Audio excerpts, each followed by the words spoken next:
बिस्मिल्लाहिर्रहमानिर्रहीम, अस्सलाम वालेकुम। विनएस स्पोर्ट के साथ आपका मेज़बान शहजादा मोइन हाजिर है। पाकिस्तान और बांग्लादेश के दरमियान टेस्ट मैच पिंडी में खेला जा रहा है और अब यहाँ पर तीसरे रोज़ से अगर हम बात कर लें, जहाँ पर दूसरे जब अख्ताम हुआ था तो वहाँ पर बांग्लादेश के 27 रन पर कोई खिलाड़ी आउट नहीं था। तीसरे रोज़ उन्होंने अच्छा आगाज़ किया और उसके बाद एक अच्छे टोटल तक अब तक बांग्लादेशी टीम पहुँच चुकी है। 310 रन स्कोर कर लिए हैं बांग्लादेश ने और 5 खिलाड़ी आउट हुए हैं। और यहाँ पर अगर हम बात करेंगे तो मोहम्मद अली जो अपना डेब्यू कर रहे थे, वो पहली विकेट लेने में अपने टेस्ट क्रिकेट में कामयाब हो गए। साथ साथ शाहीन शाह आफरी अब तक मुतासिर करने में नाकाम नजर आए इस टेस्ट के अंदर। दूसरी तरफ अगर हम बात करें, बांग्लादेशी बैटर अच्छी बैटिंग का मुजाहरा कर रहे हैं। दूसरी जानिब है जो पाकिस्तान, शाहीन और बांग्लादेश एक के दरमियान मैच खेला जा रहा था, 4 रोज़ा मैच, वो ड्रॉ हो गया। लेकिन बड़ी ज़बरदस्त बॉलिंग का मुजाहरा किया वहाँ पर इब्रार अहमद ने, जहाँ पर उन्होंने 4 विकेटें इसमें 4 रोज़ा मैच में हासिल की हैं। क्या पाकिस्तान क्रिकेट टीम को जो पिंडी में जो टेस्ट मैच खेला जा रहा है इसमें इब्रार अहमद को शामिल करना चाहिए था या नहीं? हमने काफ़ी इस बारे में अपने शो के अंदर गुफ्तगू की, लेकिन उन्होंने सही साबित करके दिखाया कि वहाँ पर जब उन्हें 4 रोज़ा मैच का मौका फराहम किया गया तो उन्होंने उसमें एक मौके का भरपूर तौर पर फ़ायदा उठाया और उस 4 रोज़ा मैच में जो है 4 विकेटें पाकिस्तान की जानिब से हासिल की और मैच वहाँ बेशक ड्रॉ हो गया, लेकिन सलाहियतें वहाँ पर निखर कर सामने आई खिलाड़ियों की। फिर मेहरान मुमताज़ की बात करते हैं। मेहरान मुमताज़ ने बड़ी ज़बरदस्त बॉलिंग का मुजाहरा किया, 2 विकेटें उन्होंने हासिल की।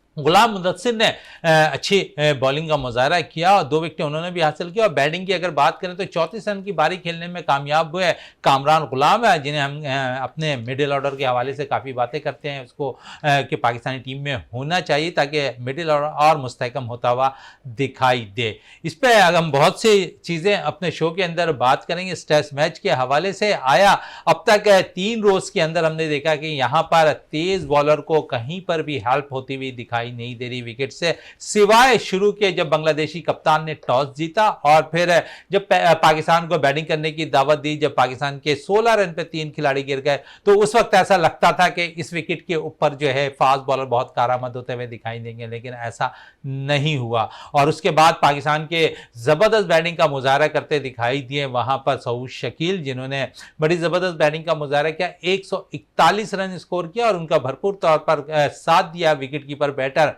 मोहम्मद रिजवान ने, जिन्होंने 171 रन की बारी खेलने में कामयाब हुई है। फिर बात कर लें थोड़ी सी, क्योंकि यहाँ पर बात हो रही है कि फास्ट बॉलिंग विकेट ट्रैक बनाया गया है, लेकिन इस पर अब तक कोई भी बॉलर विकेट लेने में ज़्यादातर कामयाब नहीं हुआ है। लेकिन यहाँ पर हमने देखा कि साइम अय्यूब ने 1 विकेट हासिल की है। तो यही बात हम कह रहे थे कि यहाँ पर जब चौथे और 5वें रोज़ में मैच दाखिल होगा तो स्पिनर्स का किरदार बड़ा इंपॉर्टेंट होगा। पाकिस्तान का मौसम ऐसा है कि जहाँ पर आपको थोड़ी सी ठंडी हवाएं भी चलती हैं, बहुत तेज धूप विकेटों पे भी लगती हुई दिखाई देती है।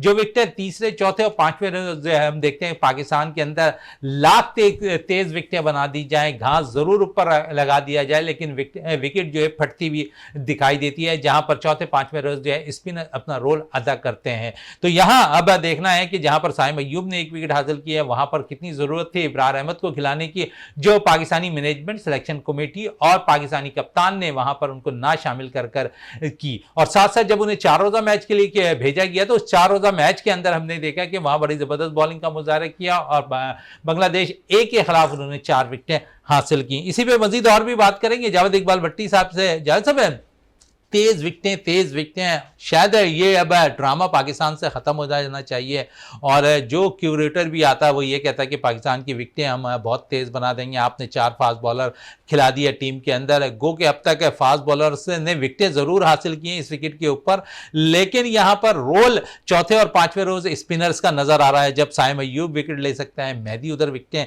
के लिए जो है तरसता ज़रूर दिखाई दे रही, क्वालिटी वाली बॉलिंग मेहदी भी वहाँ पर करता हुआ दिखाई दे रहा था। तो आप समझ रहे हैं जहाँ साइम अय्यूब विकेट हासिल कर सकते हैं वहां इब्रार अगर होते तो वो कारआमद हो सकते थे। बहुत शुक्रिया मोइन भाई, जिस तरीके से हम और आप यहाँ बैठ के बातें कर रहे थे और जैसे हमारे ज़राए हमें बता रहे थे कि पिंडी की जो है बहुत फास्ट ट्रैक बनाने जा रहे हैं, बिल्कुल ग्रीन टॉप विकेट है। मैं तो देख रहा हूँ कि वो बैटिंग पैराडाइज ही है, इससे ज़्यादा तेज़ तो कराची की विकेट है। अगर जो कराची की विकेट पर आप खेलेंगे तो इससे ज़्यादा तेज़ है, यहाँ फास्ट बॉलर को ज़्यादा हेल्प मिलती है।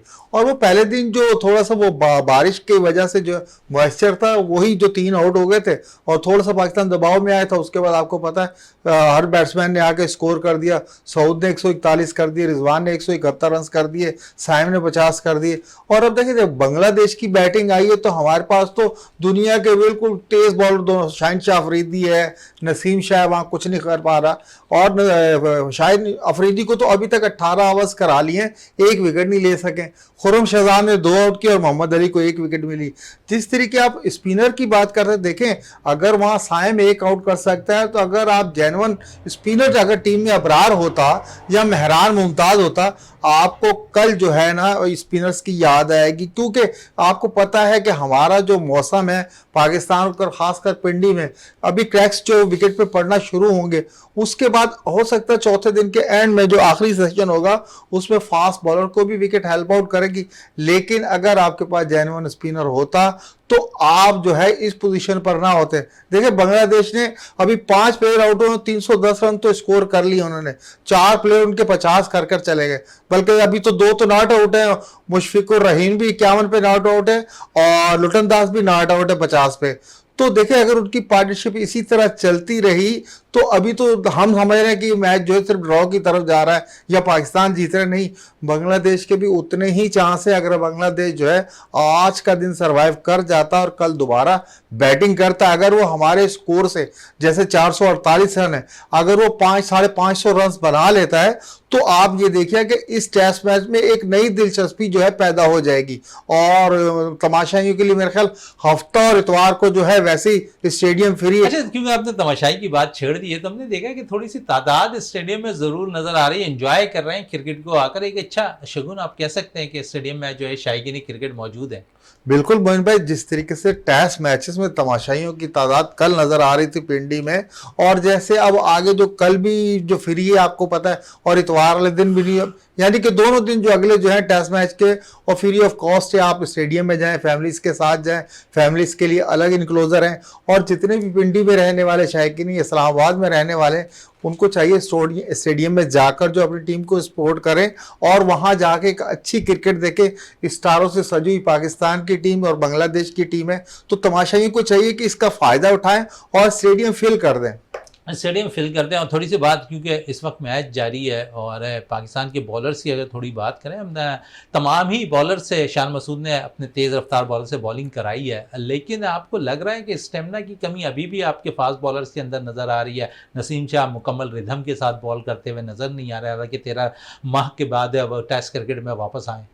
बिल्कुल, देखिए नसीम शाह भी देखिए ऑर्डिनरी सी बॉल कर रहा है, 20 ओवर कर लिए, 77 रन दे चुके हैं और 1 विकेट लिए। और हमारे शाहिन शाह अफरीदी ने 18 ओवर्स कर लिए और 55 प्लस रन दे चुके हैं। खुर्रम शहजाद ने ओवर कर लिए हैं, मोहम्मद अली ने ओवर कर लिए। वहां देखिए अगर आप विकेट कह रहे हैं ना, जिस तरीके से पाकिस्तान क्रिकेट बोर्ड कह रहा था कि हमने बाहर से क्रिकेटर बुलाया है, बिल्कुल फास्ट ट्रैक बना रहे हैं, ग्रीन टॉप विकेट होगी, ऐसी कोई भी चीज वहां नजर नहीं आ रही। हम और आप जो बैठ के यहाँ बातें कर रहे थे कि जी वो, लेकिन जो कहते हैं हमारे यहाँ बिल्कुल उसका उलट हो रहा है। अब वो बैटिंग पैराडाइज है, वहां रन भर रहे हैं विकेट पे। देखिए ना 450 हमने बना लिए, 300 बांग्लादेश बना चुका है, तकरीबन 800 रन बन चुके हैं वहां। तो अभी तो कंटिन्यू बैटिंग जारी है। तो ये देखिए विकेट असल मसला क्रिकेटर का।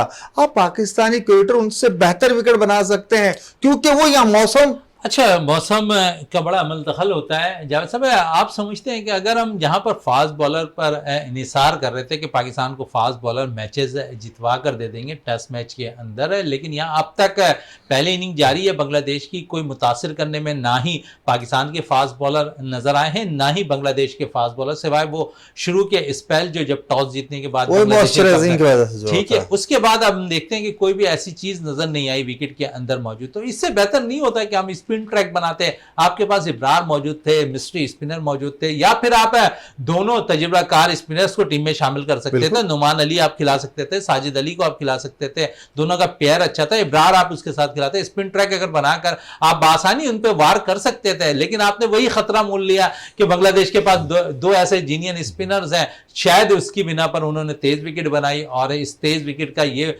नतीजा अब तक निकलता हुआ सामने आ रहा है कि आपके फास्ट बॉलर जोर भी लगा रहे हैं लेकिन कामयाब कामयाबी हासिल करने में नाकाम नजर आ रहा है विकेट से। बिल्कुल मोइन भाई सही कह रहे हैं। जिस तरीके से देखिए हमारे अगर लास्ट टेस्ट में चले जाएं, ये ऑस्ट्रेलिया की सीरीज छोड़ दे, तो उससे पहले आपको पता है नोमान अली साजिद खान है, यही आपको जो है मैच बनाकर दे देते थे। और फिर जब अबरार को आपने इन किया था तो इन्होंने भी टेस्ट मैच जितवा कर दिए थे। लेकिन बात वही है, हमने जो हॉल ओढ़ा हुआ है हम उससे बाहर निकल खेल नहीं चाह रहे, हम चाह रहे उसी के अंदर ही खेलें। और जिस तरीके से हम चाह रहे थे, हमने देखिए ये सब गलत अंदाजे लगाए गए बांग्लादेश की टीम के बारे में कि वो फास्ट बॉलिंग, जो हमारे 4 फास्ट बॉलर लगेंगे तो वो आउट कर लेंगे। ये बांग्लादेश के बैट्समैनों ने बिल्कुल गलत साबित कर दिए हैं, क्योंकि उन्होंने जिस तरीके से स्कोर किया है और जिस रिदम के साथ कह रहे थे, सैफुल इस्लाम ने 93 रन्स कर दिए। और अभी देखिए मुशफीक और रुटन दास ऐसे खेल रहे हैं, उन्हें कोई प्रॉब्लम ही नहीं हो रही, उनकी पार्टनरशिप तकरीबन 100 प्लस हो गई है। तो अगर इसी तरीके से आप कहेंगे कुछ करेंगे कुछ, और विकेट आपको किस तरीके से रिजल्ट देगी भाई, आप उसी फॉर्मेट से जाते। आपके जो सीरियस बॉलर थे और जेन्युइन स्पिनर, देखिए उनकी भी जेन्युइन स्पिनर है, ये चौथे दिन और 5वें दिन अगर आपकी बैटिंग आ जाती है तो आपको पता चलेगा कि स्पिनर्स का जो किरदार है वो पिंडी की विकेट पर क्या है। इससे पहले भी आपको हमेशा से जो है स्पिनर्स ने जो है विकेट लेकर दी थी। अब आपके फास्ट बॉलर देखिए, आपका man strike bowler Shaheen Shah Afridi वो आउट नहीं कर पा रहा, तो फिर आप यहाँ कैसे रिजल्ट लेंगे इस विकेट पे? चलें, रिजल्ट किस तरह लेंगे विकेट के ऊपर है, लेकिन हमारे बैटर्स अच्छी बैटिंग कर रहे हैं इस विकेट पर, जहां पर एक अच्छा टोटल तो सेट कर दिया। लेकिन बांग्लादेशी इस वक्त बैटर्स भी उम्दा बैटिंग का मुजाहरा कर रहे हैं और ऐसा लगता है कि वो पाकिस्तान के फास्ट बॉलिंग पर हावी होते हुए दिखाई दे रहे हैं। यहाँ अगर बांग्लादेश की टीमें 70, 75 या 100 रन की लीड ले लेती है पाकिस्तान के खिलाफ, तो आप समझते हैं पाकिस्तान के बैटर्स प्रेशर में आ जाएंगे? बिल्कुल मोइन भाई, ये हमेशा से होता रहा है। हमारे खिलाफ अगर 70-80 रन की भी बांग्लादेश लीड ले लेता है ना, तो हमारे जो बैट्समैन है वो प्रेशर में आ जाते हैं। और प्रेशर में एक दफ़ा हमारे बैट्समैन जब आ जाते हैं, फिर आपको पता है कि सामने वाली टीम का कोई भी बॉलर हो वो हमें और डराता है। और हमारे बैट्समैनों को यही खासा है कि जब सेकेंड इनिंग में प्रेशर होता है, अगर 150 रन भी होते हैं तो वैसे ही ये घबरा जाते हैं कि यार पहले 150 रन का खसारा पूरा करना है या जीतने के लिए हमको 160-70 रन चाहिए। तो हमारे बैट्समैन वहां भी प्रेशर में आ जाते हैं। इस चीज का इनको ख्याल रखना होगा कि कल जो है, कल जैसे सेशन शुरू होता है पहला, आपको जल्द अज जल्द जो है बांग्लादेश की टीम को आउट करना होगा। अगर उन्होंने लीड ले ली, मोइन भाई आप सही कह रहे हैं, अगर उन्होंने 100 रन की भी लीड ले ली तो हमारे बैट्समैन आ जाएंगे, बिल्कुल आ जाएंगे। अच्छा, हमारे बैट्समैन आ जाएंगे। और कल फिर जब चौथा रोज होगा खेल का, जावेद साहब है, तो वहां पर थोड़ी सी विकेट भी हेल्प आउट स्पिनर्स को कर रही होगी, और कितना मेहदी खतरनाक हो सकते हैं पाकिस्तान के लिए। मोहन भाई, अगर बांग्लादेश लीड ले लेती है, 60-70 रन की भी ले लेती है, फिर तो आपको पता है मेहंदी जो है आपके लिए बिल्कुल खतरनाक हो जाएगा। गोके मेहंदी को सिर्फ 2 ही विकेट्स मिली है, लेकिन उन्होंने आउटस्टैंडिंग बॉलिंग की है, रन नहीं बनने दिए।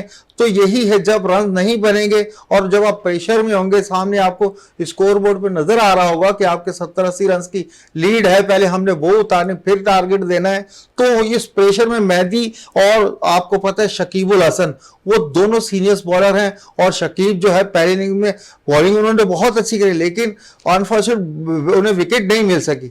लेकिन दूसरी इनिंग में मेहदी के साथ जो है शकीबुल हसन का जो कॉम्बिनेशन है वो बहुत खतरनाक हो जाएगा पाकिस्तान टीम के लिए, पाकिस्तान के लिए खतरनाक हो जाएगा। लेकिन दूसरी तरफ अगर हम देखें तो जहां पर खतरे की अलामत बनती जाएगी पाकिस्तान के लिए, अगर 70-80 रन की लीड हो जाती है बांग्लादेश की इस टेस्ट मैच के अंदर, तो वहां जावेद साहब कह रहे हैं कि शकीबुल हसन और साथ साथ मेहदी जो स्पिनर्स हैं बांग्लादेश के, वो पाकिस्तान पर ख़तरनाक साबित हो सकते हैं। पाकिस्तान के लिए अगर हम देखें तो पाकिस्तान के ओपनर शान मसूद कोई खातिर खा पहले जो कप्तान भी हैं, पहली इनिंग में नाकाम रहे हैं, दूसरी इनिंग में देखते हैं कि क्या कारकर्दगी दिखाते हैं। उनके साथ साथ अब्दुल्ला शफीक के हवाले से ज़रूर मैं जावेद साहब से बात करना चाहूँगा।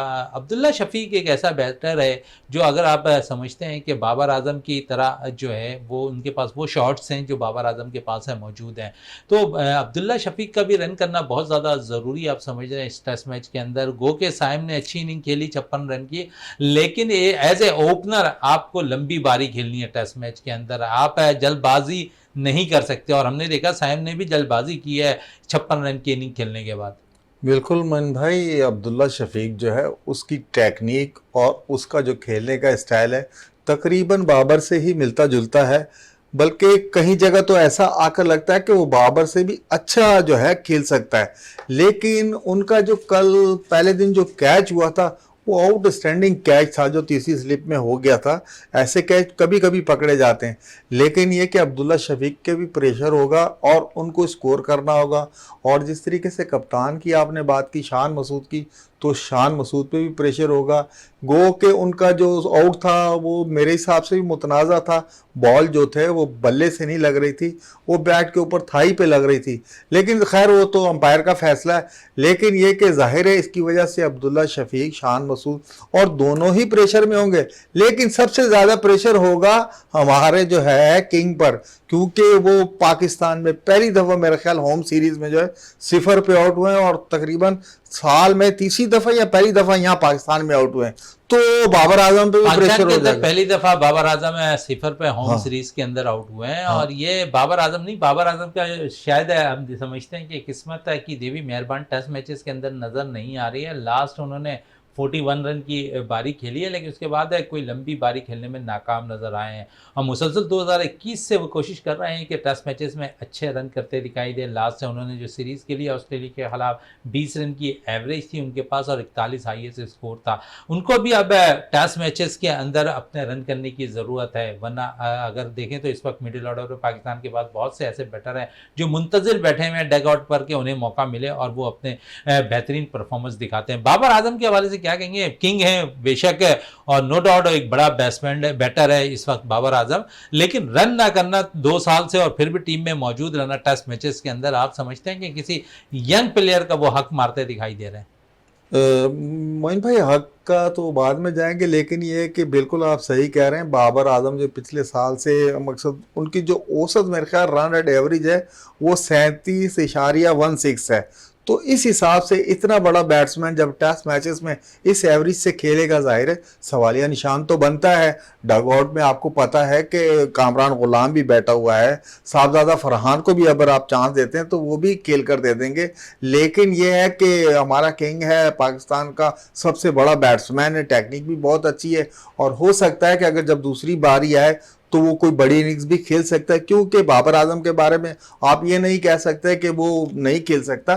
बाबर आजम जब मर्जी जो शॉट खेल सकता है और हो सकता है सेकंड इनिंग्स में अगर उनकी बारी आए तो बाबर आजम भी कोई अच्छी इनिंग्स खेल सकता है। उन पे भी प्रेशर होगा, लेकिन चले प्रेशर होगा बाबर आजम पर भी, और साथ साथ क्योंकि दोनों मिडिल ऑर्डर बैटर्स ने अच्छी बैटिंग का मुजाहरा कर लिया। सऊद शकील ने अच्छी बारी खेली है, फिर रिजवान ने भरपूर साथ दिया, फिर साथ साथ सलमान अली आगा को थोड़ा सा टाइम नहीं मिला। पीछे मैनेजमेंट की यही थी, जोर था कि शायद जाकर तेज़ खेलो विकेट के ऊपर। इसका हमने देखा इसी वजह से शाहिनशाह आफरीदी भी आकर विकेट पर तेज़ खेल रहे थे, 29 रन उन्होंने भी किए। आप समझ रहे हैं कि यहाँ पर हमारे पास टेल एंडर भी अब रन कर रहे हैं, तो हमें तो एक थोड़ा सा होप हासिल हो गया कि हमारे पास है अच्छे बैटर्स भी मौजूद हैं, मिडिल ऑर्डर भी हमारा रन कर रहा है, साथ साथ निचले नंबरों पे जो आने वाले बॉलर्स हैं वो भी रन करते हुए दिखाई दे रहे हैं। आप बिल्कुल मोइन भाई देखें इस मैच में आप देखें ना, पहले टेस्ट में हमारा टॉप ऑर्डर जब फेल हुआ है तो उसके बाद साइम भी सिर्फ ऊपर खेल रहा था और उसके बाद जो लोअर ऑर्डर आया है, मिडिल ऑर्डर आया है, उसमें सऊद शकील ने और रिजवान ने बहुत ज़बरदस्त बारी खेली है। दोनों ने 100 किए हैं। 141 रन सऊद शकील ने कर दिए, 171 रन रिजवान ने कर दिए। इन दोनों की जो 240 रन की पार्टनरशिप थी वही आपको जो 448 रन करने में जो है ना माविन साबित हुई है। और अगर आप नीचे चले जाएं तो नीचे से उन प्लेयर पर सलमान अली आगा पे तो आपको पता है एज ए ऑलराउंडर टीम में वो खेल रहे हैं, उन पे जिम्मेदारी भी ज्यादा आयद होती। लेकिन उसके बाद जो आपके 4 फास्ट बॉलर्स हैं उनमें से अगर 1 या 2 भी अच्छा थोड़ा सा टाइम विकेट पे पार्टिसिपेट कर दें तो उनके पास ये मकसद है कि वो बड़ी हिटें मार सकते हैं। जिस तरीके से शाहिनशाह फरीदी ने, आपने देखा कि 24 बॉल पे उन्होंने 29 रन बना दिए थे। और सलमान अली आगा भी जल्दी इसलिए कि मैनेजमेंट ने जो पीछे से कहा होगा कि भाई हमने डिक्लेरेशन पर जाना है तो थोड़ा सा रन रेट तेज करके जल्दी से आए तो हम बांग्लादेश को कम अज कम 12-15 ओवर खिलाकर 1-2 विकेटें ले सकें। लेकिन ये जो उनका प्रोग्राम था और बांग्लादेश के ओपनर ने जो पहले दिन 12-13 ओवर खेले हैं और कोई भी विकेट नहीं थे, 27 रन तक कोई विकेट पाकिस्तान को नहीं थी, तो ये बहुत अच्छा साइन है कि बांग्लादेश टीम जो है वो आपका बिल्कुल टफ टाइम दे रही है और आपका बिल्कुल बराबरी की सतह में मुकाबला कर रही है। अच्छा, 13 टेस्ट मैचेस पाकिस्तान और बांग्लादेश के दरमियान खेले गए हैं और 13 में से जो है 12 में पाकिस्तान ने कामयाबी हासिल की हुई है, एक टेस्ट ड्रॉ हुआ है और अब 14वां टेस्ट मैच इस वक्त पिंडी क्रिकेट स्टेडियम पे जारी है और जहां पर कल अब चौथा रोज़ खेला जाएगा। और इस वक्त अगर देखें तो मैच मेरे नज़दीक 50-50 है और मैच ड्रॉ होने के भी चांसेस हैं। उसके अलावा पाकिस्तान भी जीत सकता है, बांग्लादेश की टीम भी जीत सकती है, फिर मैच ड्रॉ भी हो सकता है। और साथ साथ क्योंकि मौसम का भी अमल दखल जारी है, यहाँ पर कुछ हल्की हल्की बूंदाबांदी भी हो रही है, कुछ बारिशें भी हो रही हैं, तो शायद अगर बारिशें हो जाती हैं तो शायद ये मैच का नतीजा शायद ना आ सके। लेकिन इस वक्त अगर हम देखें तो रिजल्ट 50-50 नज़र आ रहा है इस टेस्ट मैच का। और जावेद साहब, रिजल्ट की तरफ आते हैं, थोड़ा आपको कितना लगता है कि कितने चांसेस आपको लगते हैं कि बांग्लादेश जीत जाए या पाकिस्तान, या फिर मेरे नज़दीक क्योंकि अगर बारिश हो जाती थोड़ी बहुत भी तो मैच ड्रॉ की जानिब भी जा सकता है? मोइन भाई, अगर मौसम की दखल अंदाजी इस मैच में बकाया जो 2 दिन है आपके पास नहीं होती तो तकरीबन 60% तो पाकिस्तान का चांस है कि पाकिस्तान कमबैक कर लेगा और बांग्लादेश के भी 10-15% चांस है, लेकिन तकरीबन 30% जो टेस्ट जो है ड्रॉ की तरफ जा रहा है। जिस तरीके से बांग्लादेश की टीम टाइम ले रही है और रन्स बना रही है, विकेट नहीं गिर रही हैं, तो लग यही रहा है कि यहाँ बांग्लादेश की टीम भी तकरीबन 400 के करीब अगर चली जाती है तो फिर तो डेफिनेटली ये टेस्ट जो है ड्रॉ की तरफ ही जाना है, क्योंकि पाकिस्तान आपको पता है कि एग्रेसिव क्रिकेट तो खेलता नहीं। 200 करने के बाद टी के बाद लंच के बाद दे के भाई उनको विनिंग स्कोर 200 दे के चले जी आप 200 रन बनाए, पाकिस्तान ऐसा तो खेलता नहीं है, आपको पता है। बिल्कुल केयरफुल होकर खेल रहा है, जिस तरीके से हमने बिल्कुल केयरफुल होकर फास्ट विकेटें बनाई है उसी तरीके से हमारे फैसले जो हैं वो ऐसे ही बोल रहे हैं। हमारे फैसले वैसे ही नज़र आ रहे हैं। और ये जावेद साहब कह रहे हैं कि यहाँ पर हमें बाकायदा तौर पर अगर तेज़ खेल कर भी हमारे बैटर्स चले जाते हैं तो शायद विकेट इस पे बांग्लादेशी जो कप्तान हैं वो टारगेट की तरफ ना जाएं, मैच को बचाने की कोशिश करें, मैच ड्रॉ की जानिब जाता हुआ दिखाई दे रहा। और मौसम अगर यहाँ पर अमल दखल कर लेती है तो वहाँ पर ऐसा लगता है कि ये टेस्ट मैच बिल्कुल ही ड्रॉ होता हुआ दिखाई देगा। जावेद साहब, ये तो हो गई हमारे पास है पाकिस्तान और बांग्लादेश के हवाले से बातें, और फिर दूसरी तरफ अगर हम देखें तो पाकिस्तान और बांग्लादेश के दरमियान, ए टीम के दरमियान, पाकिस्तान शाहीन और बांग्लादेश ए के दरमियान भी 4 रोज़ा मैच है खेला जा रहा है था और वो मैच है ड्रॉ हो गया। जरियाब ने जो है बड़ी ज़बरदस्त जरियाब आसिफ ने बड़ी ज़बरदस्त सेंचुरी स्कोर की, फिर इब्रार अहमद ने 4 विकेटें हासिल की हैं। अब से नौजवान यंग ब्लड अगर हम देख लें तो जरियाब भी एक नया निकल कर सामने आया है एज ए ओपनर बैटर जिसने सेंचुरी स्कोर की। फिर इस 4 रोज़ा मैच के अंदर हम देख रहे हैं इब्रार अहमद ने भी 4 विकेटें हासिल की, इमरान ने 2, गुलाम मुदस्सिर ने 2 खिलाड़ियों को आउट किया। तो आप समझ रहे हैं कि बेहतर फैसला रहा है। बिल्कुल मोइन भाई, देखें जिस तरीके से आपको पता है कि रिलीज कर दिया था अबरार को और कामरान गुलाम को इस 4 रोज़ा मैच के लिए, और पहला दिन तो आपको पता बारिश की नज़र हो गया, वहाँ तो आपको 3 दिन का बाकी मैच बना था। और ये जरियाब जो लड़का आया है उसने जो अपनी परफॉर्मेंस दी है, 100 रन्स किए हैं बांग्लादेश ए के खिलाफ, उसने भी बिल्कुल दस्तक दी है कि भाई एक बेंच में आपका और प्लेयर का ओपनर का इजाफा हो रहा है। पहले ही हमारे पास 4 से 5 ओपनर संभाले नहीं जा रहे हैं और ये जरियाब ने भी एक दस्तक दे दी है। और फिर अबरार को आपने रिलीज कर दिया तो वहाँ उन्होंने भी 4 आउट कर दिए, मेहरान ने भी बहुत अच्छी बॉलिंग की है। लग ऐसे ही रहा है जिस तरीके से हमारा ये 4 रोज़ा प्रैक्टिस मैच चल रहा है, तकरीबन सेम इसी पोजीशन में हमारा जो है टेस्ट मैच भी चल रहा है। वो दोनों टीमों की तरफ ही से बैटिंग ही हो रही है, अभी तक कोई आउटस्टैंडिंग बॉलिंग स्पेल अभी तक, आज तीसरा दिन एंड हो गया तकरीबन, कोई ऐसा आउटस्टैंडिंग बॉलर ना फास्ट बॉलर ना स्पिन बॉलर की तरफ से नहीं आया, सिर्फ बैटिंग आई है। बैटिंग सऊद शकील ने करके दे दी, रिजवान ने करके दे दी, उधर से सैफुल इस्लाम ने करके दे दी, और लुटन दास कर रहा है, मुशफिकुर रहीम कर रहा है, मोमिन उल हक ने 50 रन कर दिए। इस टेस्ट में सिर्फ बैट्समैन नजर आ रहे हैं, हमें कोई भी बॉलर की खातर ख्वाह ऐसी कोई परफॉर्मेंस नजर नहीं आ रही। कह रहे कि बैटर से की खातर ख्वाह कारकर्दगी इस वक्त नजर आ रही है लेकिन बॉलर सी नजर नहीं आ रही है। तो हमने तो फास्ट विकेटें बनाई थी, तो यहाँ पर तो आप समझ रहे हैं कि यहाँ पर बैटर रन कर रहे हैं, विकेटों पे कोई फास्ट बॉलर की हेल्प आउट नजर नहीं आ रही, हालांकि विकेटें फास्ट बॉलर्स के लिए मददगार हैं। वही मोइन भाई, अब वो जो हमारी जो मैनेजमेंट होगी और गिलेस्पी भी सर पे हाथ रखकर बैठा होगा, और हैमिंग को जो बुलाया था क्यूरेटर को, वो भी बना के बैठा होगा कि भाई मैंने बनाया क्या था और यहाँ से निकल क्या रहा है। उसने तो बिल्कुल फास्ट ट्रैक बनाना था, जबकि उसे पता अगर पाकिस्तान में फैसलाबाद के बाद कोई विकेट है, बैटिंग पैराडाइज है, तो वो रावलपिंडी की है। अब आपने पिंडी की विकेट के साथ छेड़छाड़ भी करके देख लिया, लेकिन उस विकेट ने आपको बिल्कुल वही बैटिंग फ्रेंडली का रिजल्ट दिया है। अभी तक डोमिनेट कर रहे हैं बैट्समैन वहां किसी बॉलर ने अभी तक, जिस तरीके से अभी मैंने पहले कहा है, वहां बैटिंग पैराडाइज है, वहां बैटिंग ही हो रही है। और देखिए आज तीसरा दिन खत्म हो गया, 2 दिन ही समझो खेल हुआ है, लेकिन अभी तक बैट्समैन देखें 4 प्लेयर जो है 50, 5 प्लेयर 50 कर चुके हैं और 2 ने 100 कर दिए हैं, तो वहां बैटिंग ही हो रही है। चलें, बैटिंग हो रही है और साथ साथ यहाँ पर बैटिंग हो रही है विकेट पर। अब तो पाकिस्तानी जो क्यूरेटर हैं, जो ऑस्ट्रेलिया से मंगाए गए क्यूरेटर, उन्होंने विकेट जिस किस्म की बनाई है,